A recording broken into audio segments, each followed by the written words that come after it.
मराठा समाजातील व्यावसायिकांना हक्काचे व्यासपीठ मिळवून देण्यासाठी आणि त्यांच्यात व्यावसायिक समन्वय साधण्यासाठी मराठा विकास संस्था कोल्हापूर यांच्या वतीनं आयोजित करण्यात आलेला राज्यस्तरीय मराठा व्यावसायिक मेळावा सोमवार 16 फेब्रुवारी रोजी मोठ्या उत्साहात पार पडला।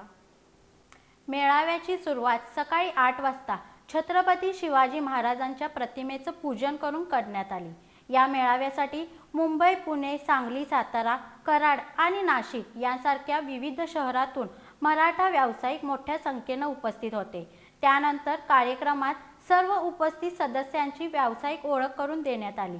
तसंच मराठा व्यावसायिकांच्या उत्पादनाचं आणि सेवांचे स्टॉलही या ठिकाणी लावण्यात आले होते।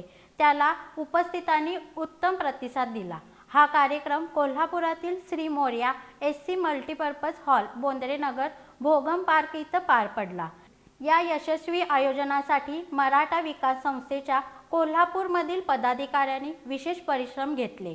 यामध्ये प्रताप पाटील, अजित पाटील, दीनानाथ कावनेकर, योगेश पाटील, अजित मेघाने, अनिल पाटील, अदिती जाधव, सोमनाथ बोडके, विक्रम भोसले, संतोष सुर्वे, रितेश पवार, अरुणा पाटील, राजू मोरबाळे आणि निलेश पाटील यांचा मोलाचा वाटा होता। मराठा समाजातील जास्तीत जास्त व्यावसायिकांपर्यंत ही चळवळ पोहोचवावी आणि एकमेकांच्या सहकार्यातून प्रगती व्हावी, हा या मेळाव्याचा मुख्य उद्देश असल्याचं संस्थेचे पश्चिम महाराष्ट्र प्रमुख अजित पाटील यांनी सांगितलं।